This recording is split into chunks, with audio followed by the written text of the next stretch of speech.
Olá, meu nome é Ana Maria, sou estudante de doutorado do Programa de Pós-Graduação em Letras da UniOeste. Juntamente com alguns colegas, participamos da disciplina Seminários Avançados em Estudos Literários 2, Vozes Femininas, Interculturalidade e Diálogos Poéticos, Literatura, Memória e Resistência.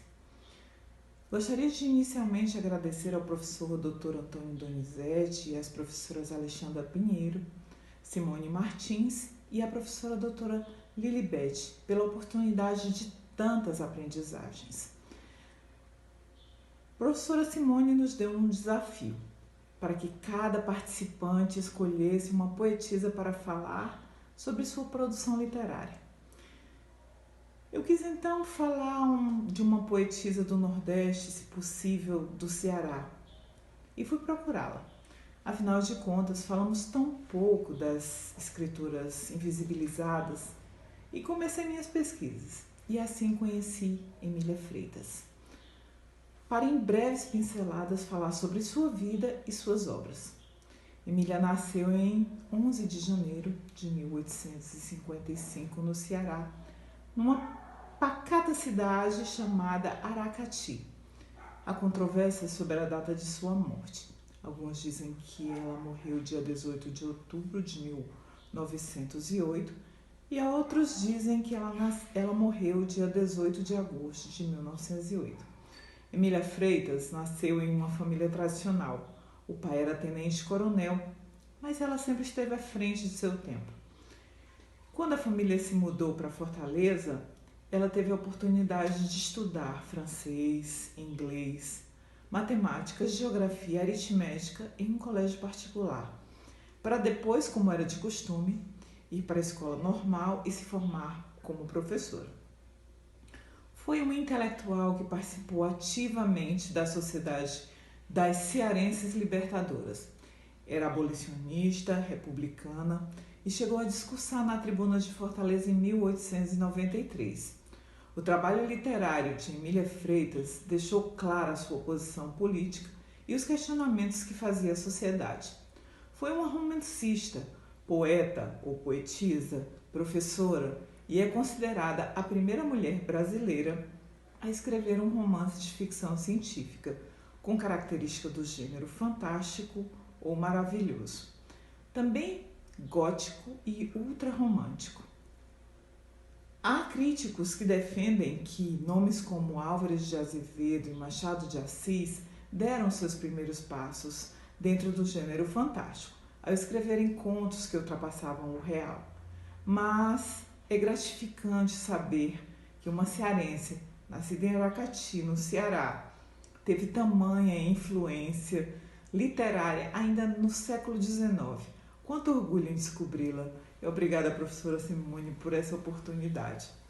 Contudo, vale ressaltar o apagamento quanto ao trabalho dessa poetisa, que ocorreu por pelo menos um século. E somente agora, com o movimento do empoderamento feminino, ela volta ao cenário da literatura. Mas poucos pesquisadores tentaram estudar suas obras no século XX. Emília também escreveu poemas entre 1870 e 1880 que foram compilados num livro chamado Canções do Lar, publicado em 1891 em Fortaleza. Nesse livro, Canções do Lar, estão vários assuntos, dentre eles ela fala sobre a escravidão. Ela também escreveu uma peça de teatro intitulada Nossa Senhora da Penha, ensaiada numa cidade chamada Maranguape, em 1901.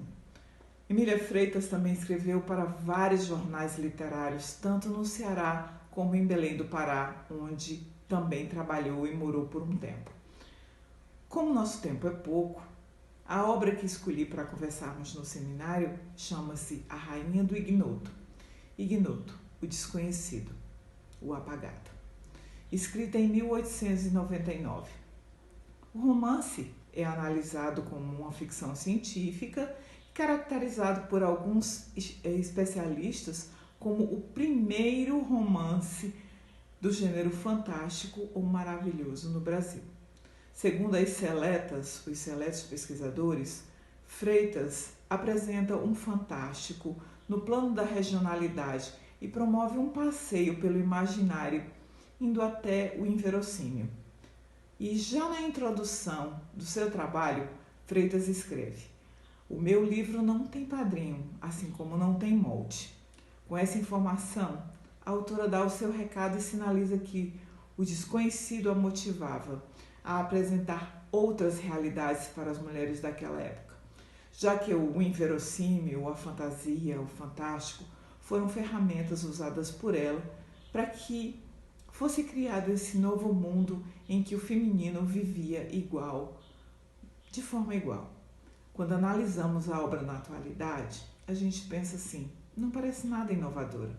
Mas se nós voltarmos ao século XIX, o enredo conta a história de uma sociedade secreta de mulheres, as quais exerciam profissões masculinas à época, tais como engenheiras, médicas, marinheiras, generais, cientistas, e que são comandadas por uma misteriosa rainha sem nome e sem rosto. Eu penso que essa escritora chega a ser visionária, já que, na época, as mulheres eram criadas para serem mães, esposas. Imaginar que uma sociedade de mulher é independente dos homens vai além daquele tempo. As paladinas, como eram chamadas pela rainha, viviam na Ilha do Nevoeiro, um lugar fictício no litoral do Nordeste. A rainha do ignoto e suas paladinas usam a hipnose, a transmutação, a invisibilidade para que as pessoas não enxergassem a real identidade de cada uma delas, nem os navegantes enxergassem a ilha em que viviam. Ela tinha vários nomes, como eu já disse, e rostos. Por exemplo, Funesta, Diana, Moça Encantada, dentre outros. Suas características se assemelhavam à mulher fatal, inatingível, pois era bondosa, justiceira, além de aventureira, pois uma de suas tarefas, juntamente com seu grupo, era a de resgatar mulheres que sofriam maus tratos, violência doméstica, depressão e solidão. Surge no meio dessa história um jovem bacharel em direito que quer conhecer as terras herdadas, chamado Edmundo. Ele fica curioso sobre a história deste possível reino de mulheres, que para ele não fazia qualquer sentido. Mas, ao ver a imagem de uma mulher em alto mar tocando uma harpa, ele se encanta e faz toda sorte de estripulias para se infiltrar no grupo das paladinas. E assim se disfarça de freira muda para descobrir quem elas eram e o que faziam.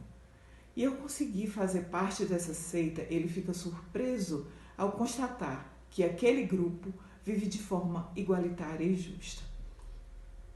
Durante o romance, a autora elege 2 seres como guardiões da rainha, e um deles eu gostaria de destacar aqui, era um orangotango, já que na literatura fantástica, mais especificamente no maravilhoso, há essa permissão do uso deste recurso. O tom irônico surge para se debater um pouco mais sobre a misoginia forte naquela época, em que as mulheres teriam sua inteligência muito mais próximas à dos macacos, dos gorilas, do que dos homens. Seja nas festas, nas conversas, na passagem das pedras, ou nas aventuras, quando elas iam resgatar mulheres violentadas, a autora sempre tratava de questionar o regime patriarcal, a escravidão e a forma como essas mulheres eram tratadas. Ao longo do romance, a autora mostra que a rainha também se decepciona com suas paladinas e mostra o quanto a protagonista sofria de solidão e angústia. A pesquisadora Alcilene Cavalcante de Oliveira relata que o final da narrativa do romance A Rainha do Ignoto é bastante sombrio. É o momento em que a utopia se transforma em uma distopia. E talvez este seja a parte mais simbólica de todo o romance, em que a autora cearense propõe ao leitor um grito silencioso de clemência. Para essa pesquisadora, um leitor atento irá se deparar com a realidade perversa, dura, seca, cruel das engrenagens sociais vigentes e que se arrastam por séculos e séculos. E eu pergunto, até quando? E agradeço a oportunidade de falar um pouco sobre essa poetisa e deixar para vocês um gostinho de que, se vocês se sentiram entusiasmados por pesquisá-la, sintam-se à vontade. Muito obrigada.